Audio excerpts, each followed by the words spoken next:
جاي شهر 7، خلي بالكوا شهر 7 الطماطم بتبدأ ترفع من شهر 7، وهتحطوا بقى الطماطم في النيش والحاجات اللي احنا متعودين عليها. شايفين تفاح امريكاني ما شاء الله، اللهم بارك، مش محتاجة كلام. تمام، اللهم بارك.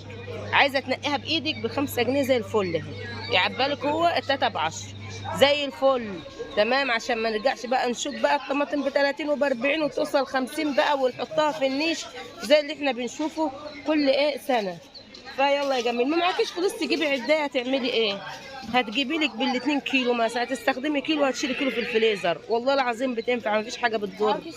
يلا يا جماعه اشتروا الطماطم قبل يا صباح العسل، يا صباح الفل على احلى اخوات. النهارده بقى عامله لكم فيديو حلو عن الطماطم. بص لازم نتكلم عنها شويه كتار. ايه الجمال ده؟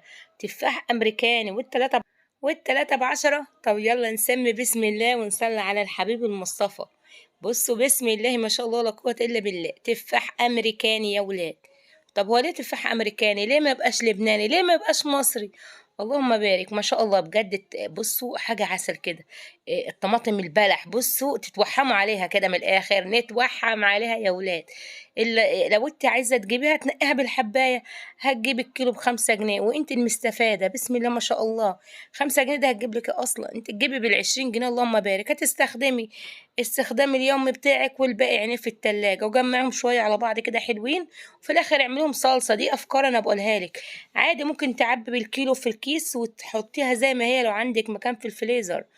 يعني ما شاء الله هي حلوة أوي وانت معبيها زي ما هي، تغسليها وتعبيها حباية بحبايتها، بس بتطلعيها لما تكوني رايحة تستخدميها على طول، ما بتاخدش اي وقت وبتفك وتيجي ضربها في الخلاط. بصي ان انا اشيلها حبايه بحبايتها دي احسن طريقه للتفريز، احسن ما اعملها صلصه. طب لو انت ما عندكيش مثلا مكان في التلاجة والكلام ده كله، تلاجتك صغيره، فهي احسن طريقه برضو كده ان انا اعملها صلصه، واوفر مكان في التلاجة ان انا مجمع شويه كاس، احسن ما اعبي بقى طماطم حبايه بحبايتها بتاخد مكان في التلاجة كبير، والكلام ده كله هتضايقني في بقية تفريزات حاجتي والكلام ده كله. تمام. طيب انا دلوقتي مش في امكانياتي مثلا ان انا اشتري عداية. العداية بكام يا قمر؟ العداية ما تعملش يا جماعة 85 جنيه.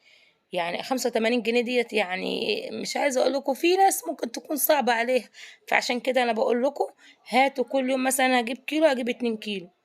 يعني كيلو هحطه في التلاجة والكيلو التاني هستخدمه. فكل يوم على كده، والله العظيم انا عن نفسي ماشية بكده، ان انا مثلا نازلة بجيب لي بال20 جنيه مثلا. وممكن كمان ادخل على الراجل واجي قايله له اديني وش القفص. حكاية وش القفص ده بتبقى المزرعة منقياه احلى حاجة، وبيبقى احمر كده وتفاح امريكاني. ولكن على ما يوصل هنا في المكان اللي بيبيعوا فيه، الطماطم من اللي فوق دي من نحط القفاصة على بعضها ومش عارفة فبتلاقيها بتتفتح. تمام، يعني مش بايظة ولا اي حاجة، هي اتفتحت بس مكان القفاصة ان اتحطت على بعضيها.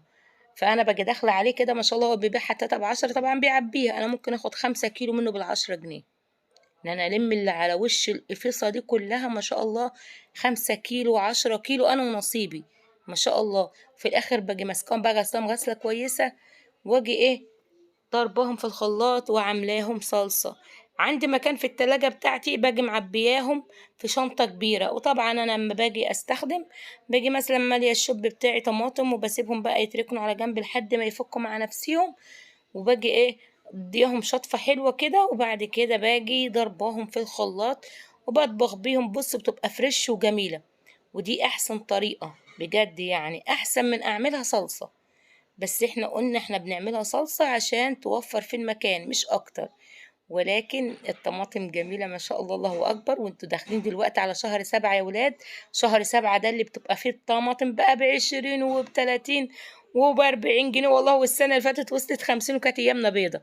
فانت دلوقتي اللي هتستخدميه ان انت ممكن تجيبي نص كيلو كل كام يوم للسلطة. نص كيلو مش هيضرنا في أي حاجة، يعني كل كام يوم كده هنجيب لنا نص كيلو، أمره سهل. انما لو انا عندي بقى عزومه ولا عندي مناسبه راح اعمل شويه محشي بقى، محشي بيحب الصلصه، اروح فين بقى اجيب لي كام كيلو قوطه اما بتبقى ب40 ولا هتبقى ب50 زي ما احنا عارفين الاسعار. فليه؟ انا كل احتياجاتي ببيتي ما شاء الله اللهم بارك. فانا بديكم الافكار وانتوا براحتكم، والحقوا الطماطم قبل ما تغلى يا ولاد.